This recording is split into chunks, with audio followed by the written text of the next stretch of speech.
Welcome back, everybody. Welcome back. I hope that you're having a wonderful Friday wherever you are in the world. It is Friday, September the 27th. It's around 1 p.m. or so in the afternoon.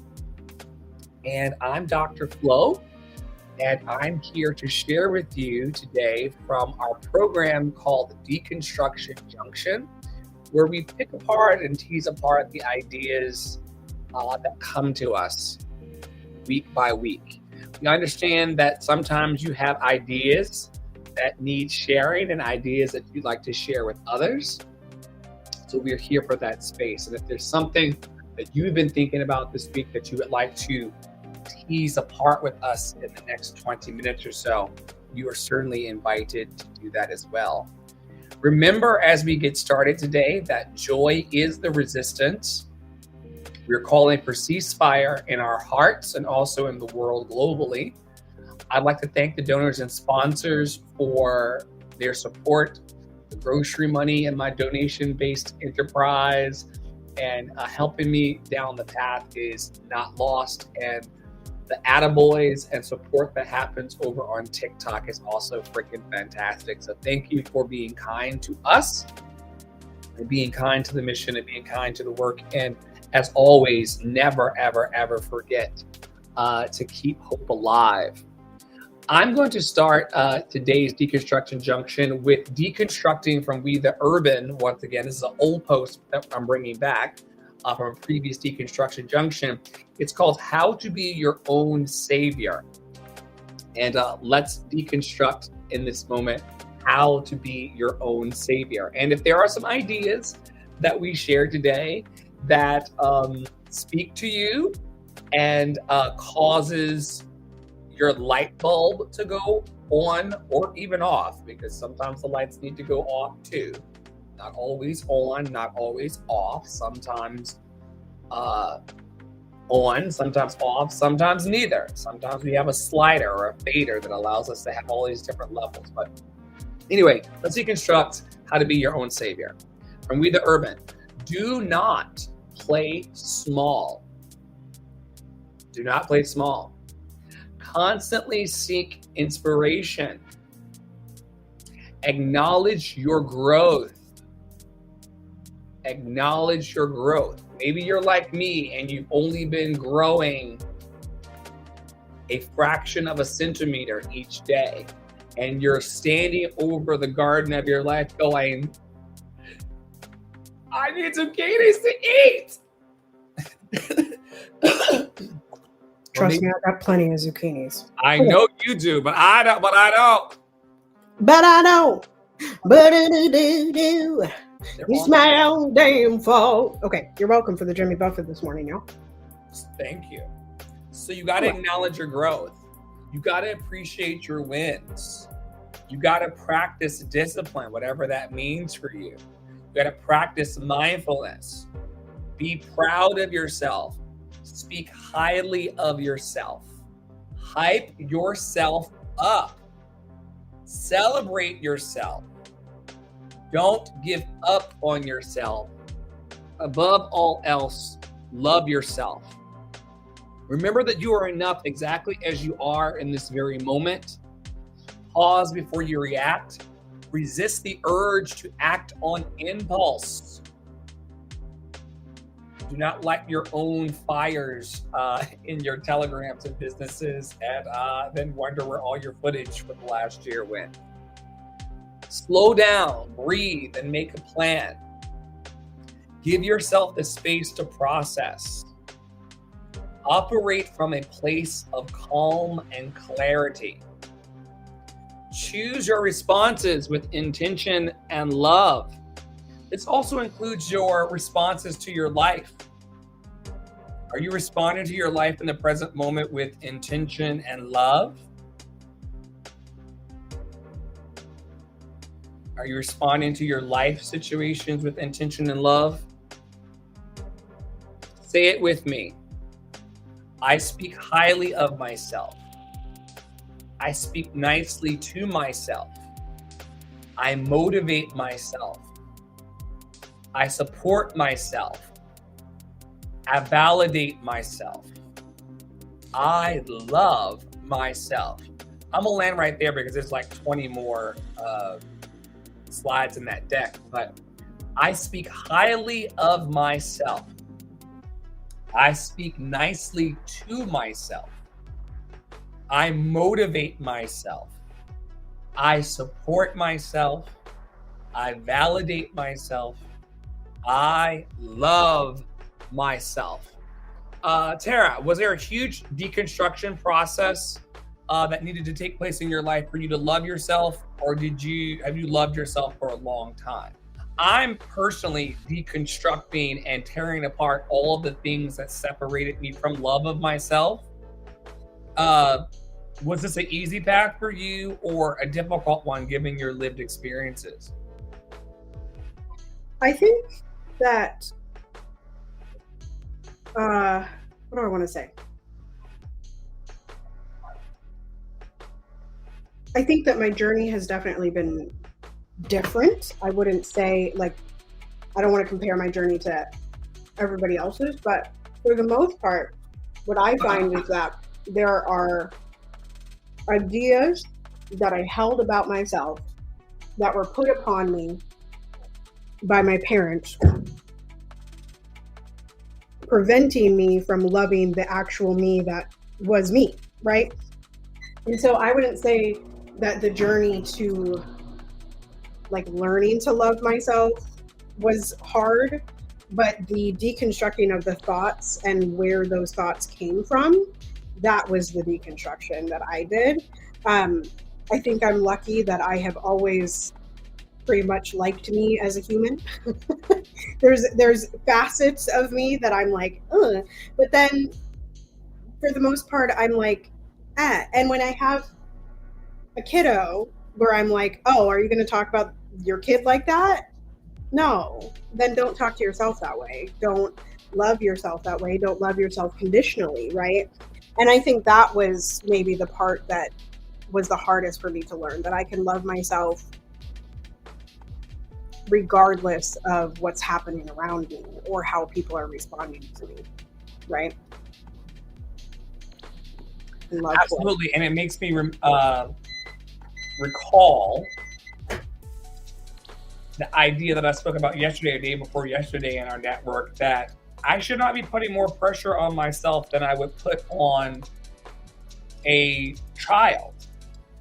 Right. I should not be talking to myself in any way that I wouldn't to like a 6-year-old. Right.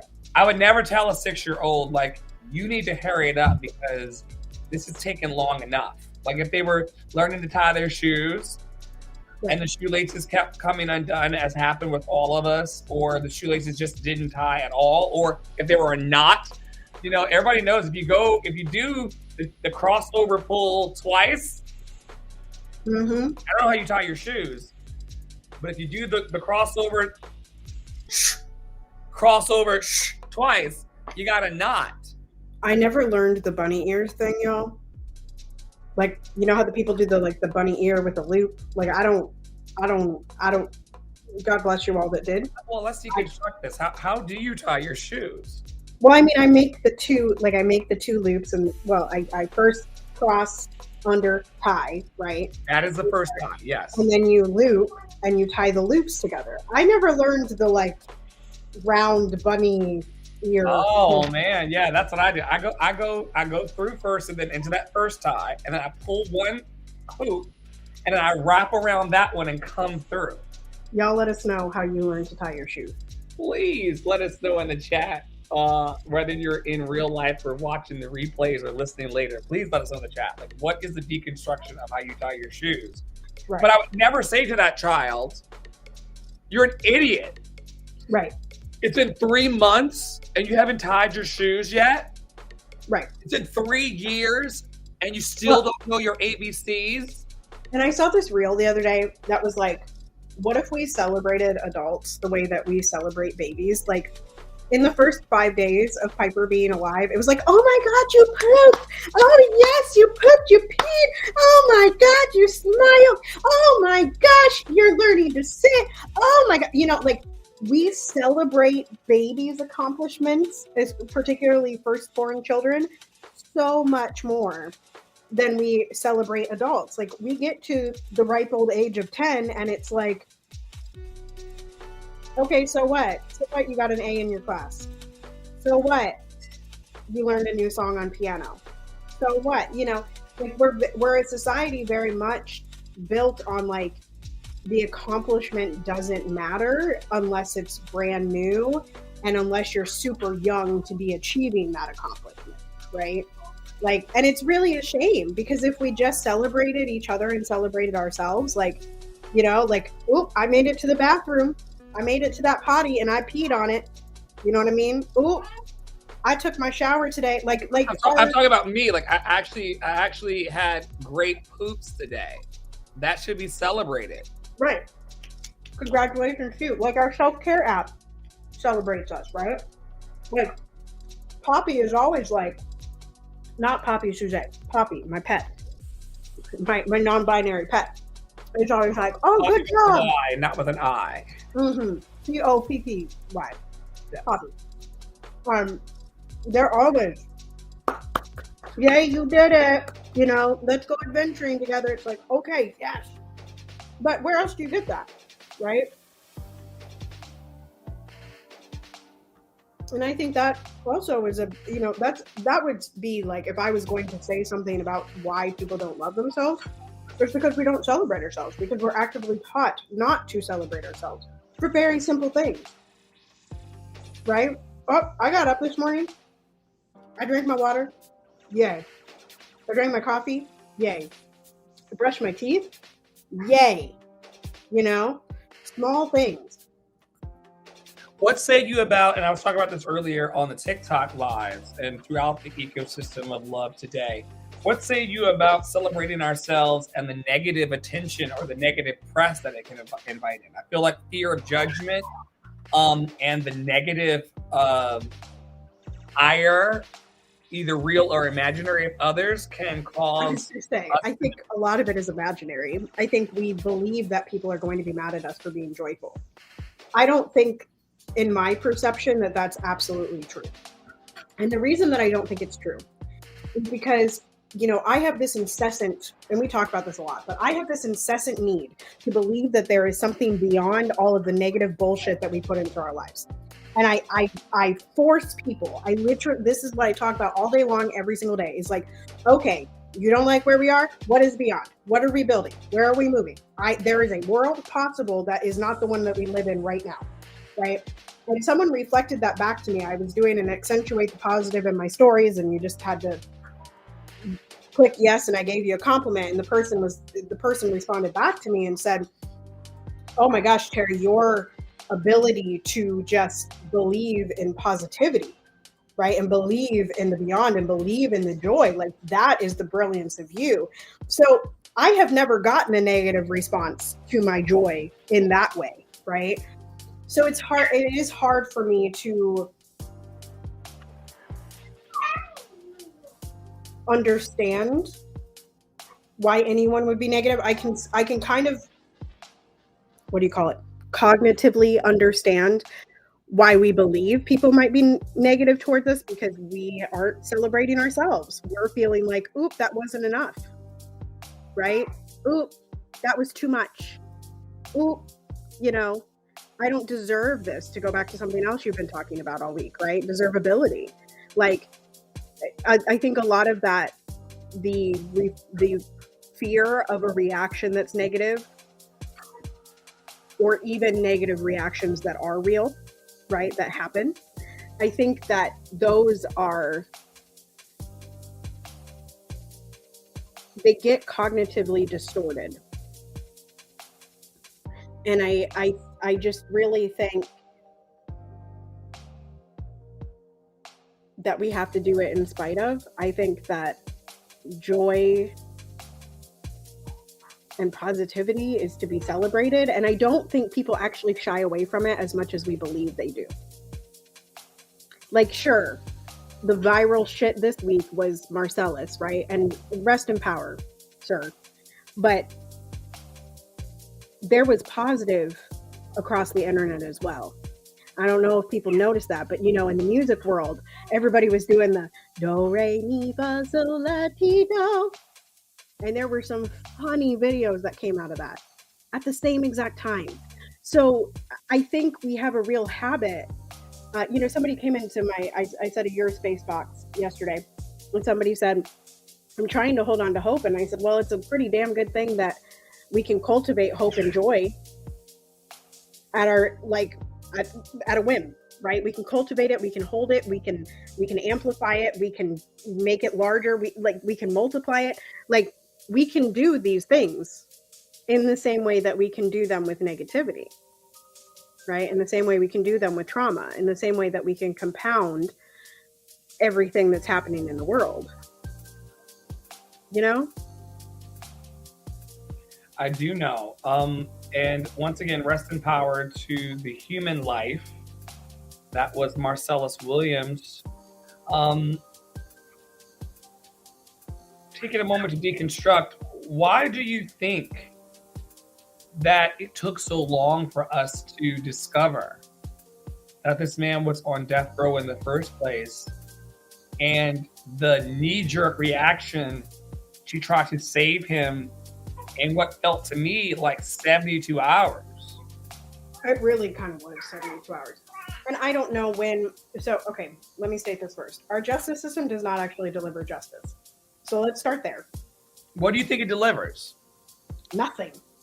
Did you, like, literally? Okay, so the justice system is meant to, like, prosecute crimes. But half of the crimes are not solved. Over half of crimes are never solved. Okay, area one. Number two, wrongful convictions. Right, I was listening to Undistracted with Brittany Packnett this morning, and she was saying how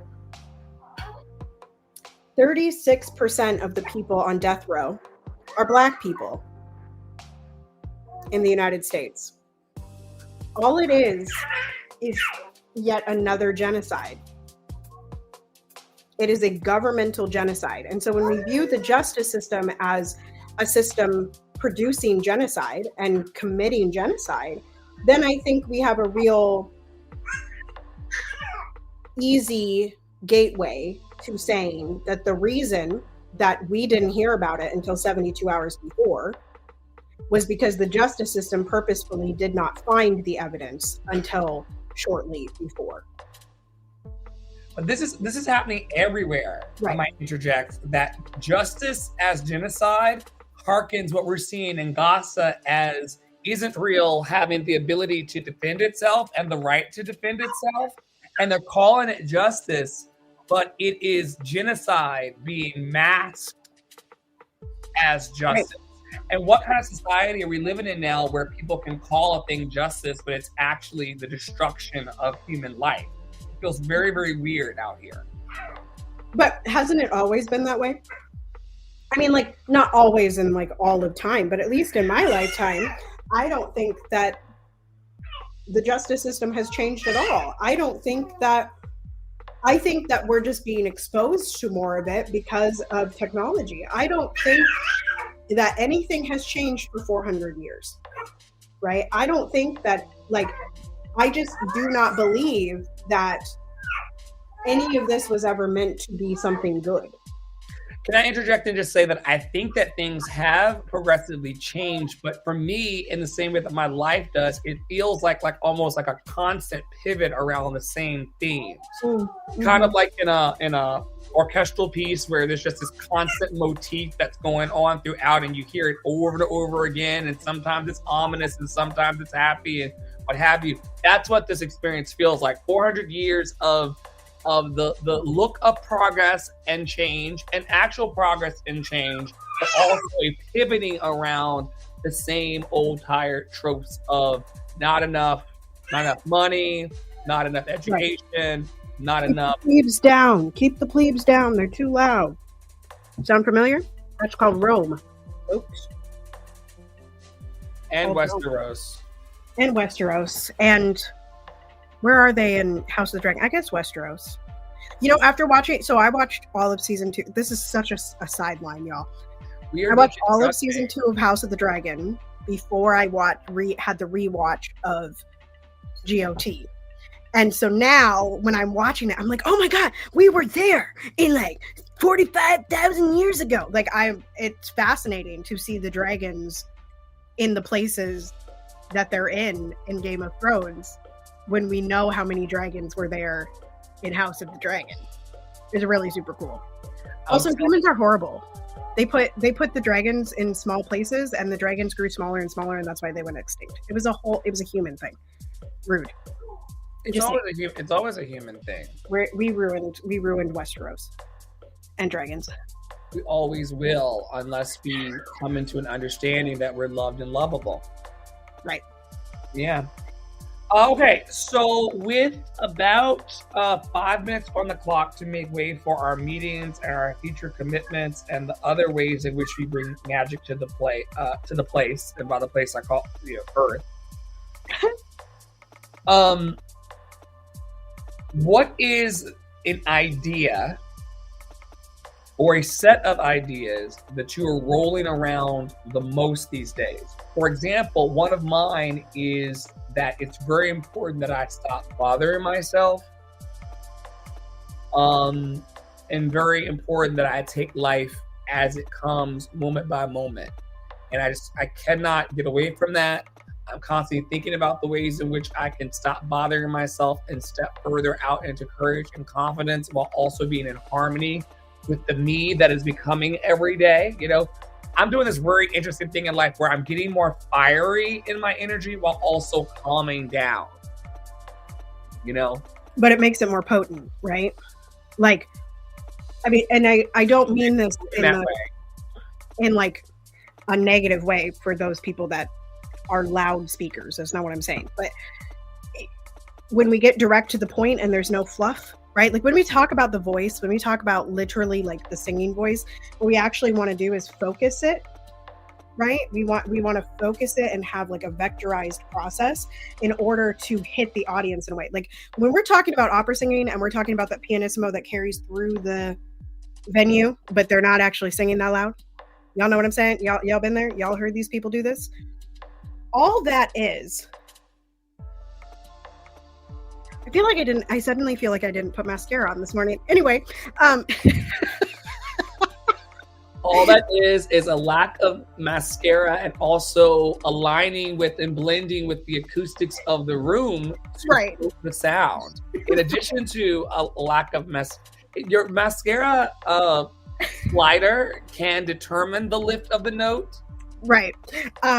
Anyway, I was just like, my eyelids don't feel quite as heavy. Anywho, so there's no product on them. There's no product. when we I think we've talked about this before, but like one of the major, I feel like, assignments of activists and of activism is to distill your message into the shortest, most potent thing, right? So joy is the revolution. Push the damn button. You are loved and lovable, right? Like these are potent, short, easily repeatable messages. We shall overcome, right? And so we're distilling and making potent these big ideas. And that is the point of activism to me, so that more and more people can sign on. Right? More and more people can come to the gathering. More and more people can do it. And what you spurred on me today of what does it look like to have collective coalition? Because we build coalitions right now behind a leader, a singular leader, or a singular party. And so what does it look like to have a collective coalition that instead of following one thing, we are following multiple things? We are following multiple beings. We are following multiple ideas. What is a collective coalition? So the thing that's actually sticking for me, I think, is what you were asking. Like, what idea have I been rolling around and coming back to? Is this quote, and I don't even know that I've told you this week. But anyway, it was a quote from Mix in America. That's live. It was from Biracial Unicorns. And the quote is, you were born a statement. You were born a statement. And the other one, and I think you said this week somewhere, is it's always been you. right? Like you were talking earlier about that like alley-oop thing we did in the DMs and like how we've come to a place where it's like, yeah, I could probably call you my admin assistant too. It's like, I could be like, yo, I need you to go talk to Andre. Like he's got this outline for me, right? Or he's built the infrastructure to this, or he's my editor for my podcast, or like whatever. Right? So like, but it's always been me that people are waiting for. It's always been you that people are waiting for. It's always been me that I've been waiting for. I'm the answer to my own prayer. I am simply by being a statement, right? Like I don't have to your point and what you were saying about bothering yourself, like I don't have to be outside of myself. I don't have to yell and scream. I don't have to make complicated things, because what people really need is someone to say, your power is infinite. You're sitting there telling me you don't have power. Your power is infinite, right? You have power and it's infinite. And so finding those things, like it has always been me. I was always born a statement. I don't have to try to do either of those things, right? Yeah, your power is infinite. That's like the quote of the day. It's like, and I didn't mean to say it, child. Oh, you might scream. See, I'm telling you, this whacking the head thing. I don't know how to prevent that. Like I'm right here and we're whacking our head on my leg. We all do it until we don't. Right. Someday. And then we do it again when we try to learn how to ride a bike. And then we do it again when we try to walk in high heels. And then we do it again. Have you ever fallen off the front of the stage? Like an auditorium stage, like in a gym? Yes. Yes, I fought absolutely. Like, and then you trip over the set, you know, like we all do it until we don't do it. I mean, and with the way that light and shadows can shift, it can happen for any of us at any moment, regardless of age. Like when you miss a stair on the way down, y'all know what I'm talking about? Like we still do that up until we're quite elderly. And we hope to not break a hip and die from it. Moving too fast. Right, that part. Moving too fast.